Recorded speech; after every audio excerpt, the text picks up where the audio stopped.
Mimi Kamishna Msaidizi Mwandamizi wa Uhifadhi Erasto Luoga, Meneja wa Utawala, Wakala wa Huduma za Misitu Tanzania, kwa mamlaka iliyopewa na Kamishna wa Uhifadhi, Wakala wa Huduma za Misitu Tanzania, Profesa Santos Silayo, ninawatunuku vyeo maafisa na askari wa Jeshi la Uhifadhi wa Kanda ya Magharibi idadi 39 kama ifuatavyo: wahifadhi waandamizi idadi 1, wahifadhi daraja la kwanza idadi 1, wahifadhi daraja la pili idadi 3, askari wa uhifadhi waandamizi idadi 5, askari wa uhifadhi daraja la kwanza idadi 17, askari wa uhifadhi daraja la pili idadi 12. Mungu awasaidie. Napenda kuchukua nafasi hii kuwapongeza sana maafisa pamoja na maaskari wote mliopanda pamoja na kuvishwa vyeo siku ya leo. Vile vile tumshukuru Mwenyezi Mungu mwingi wa rehema, maanake yeye ndiye mtoaji na mpaji wa kila kitu. Hata tunaamini katika kupanda kwenu vyeo siku ya leo, yeye ndio amewezesha kuweza kufanikisha hii ya kupanda vyeo. Kwa hiyo tunawapongeza sana. Kupanda vyeo maana yake ni nini? Kwangu mimi ninaona kupanda vyeo au kupanda cheo maana yake ni kuongezewa au kukabidhiwa majukumu mapya. Kwa maana ya kwamba umetoka kwenye majukumu ya awali, kwenye cheo cha awali ulichokuwa unakitumikia, na sasa unakwenda kutumikia cheo kikubwa ambacho kina majukumu makubwa. Kwa hiyo sio jambo dogo, ni kwenda kutumikia cheo kingine ambacho kina majukumu makubwa zaidi kuliko yale ya awali uliokuwa ukiyatekeleza. Lakini pia unaweza kuwa umepanda cheo labda kwa sababu ya umemiti vigezo au qualification zote ambazo unatakiwa kuwa nazo kwenye cheo hicho, lakini pia kwangu mimi naliona zaidi ni kwamba umeaminika, kwamba viongozi wamewaamini kwamba cheo kipi ambacho umekupa, majukumu mapya ambayo umepewa, kwamba utakwenda kuyatekeleza ipasavyo. Na mimi nilikuwa naomba niwakumbushe tu kwamba katika vyeo vyenu hivi vipya, basi uendelee kufanya kazi kwa weledi zaidi, kwa kujituma zaidi, kwa uadilifu zaidi, lakini yote kuwa wabunifu.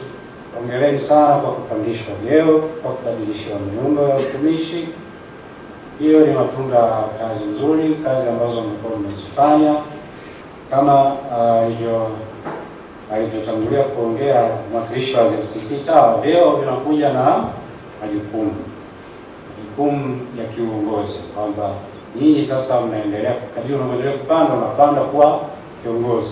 Taasisi nakutambua kama kiongozi, na hivyo ni mtu ambaye unakuwa unawajibika na watu ambao wako chini yako, ambao wanakuangalia uweze kuwaongoza kuelekea kutekeleza malengo ya taasisi kwenye sehemu ambayo wewe uko. Kila mmoja kwenye sehemu ambayo yuko ana malengo amepewa, anatakiwa ayatekeleze na act kama kiongozi. Kwa kuwa wewe ulikuwa kwenye ngazi ya chini, sasa umepanda kwenda ngazi ya juu, tunatarajia tusione utendaji ule ambao ulikuwa nao kwenye ngazi ya chini. Tunatarajia unapopanda upande viwango vyako vya utendaji, na majukumu yanaongezeka, kwa maana usimamizi wa watumishi ambao wako chini yako, askari na maafisa ambao wako chini yako.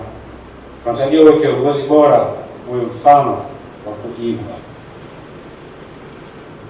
Wewe kama kiongozi hatutarajii wewe ndio uwe mfano mbovu. Wewe ni mtumishi wa umma. Wengine wao wanafikiri kwamba ukiwa mtumishi wa umma unaruhusiwa kunywa pombe mpaka ukashindwa kujua nyumbani kwako ni wapi.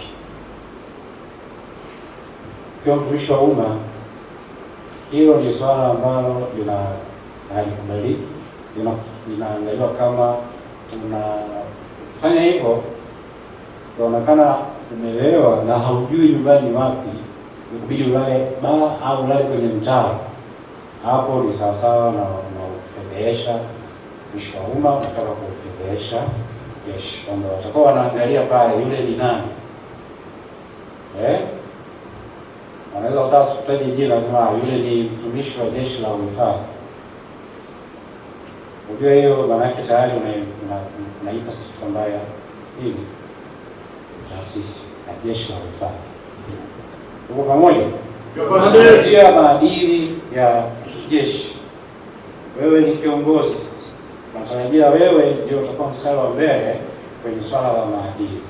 Kwanza wewe mwenyewe maadili yako yawe standard kwa kuzingatia miongozo, lakini pia wewe ndiye tunakutarajia uangalie maadili ya watumishi ambao wako chini yako, wafuasi wako.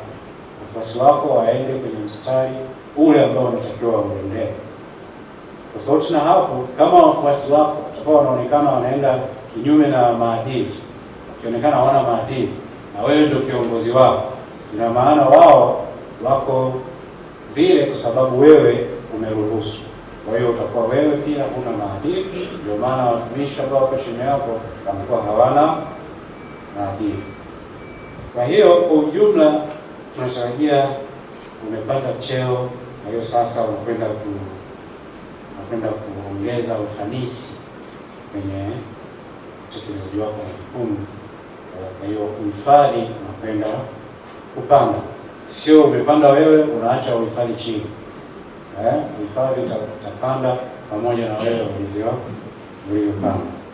Nimshukuru Mheshimiwa Rais Dr. Samia Suluhu Hassan kwa sababu yeye ndiye aliyewezesha hivi vyote. Yeye ndo mtumishi namba moja, yeye ndo aliyeridhia kwamba nchi nzima sasa upandaji vyeo ufanyike kwa watumishi na kiasi hiki cha pesa kitumike ili watu wapande vyeo.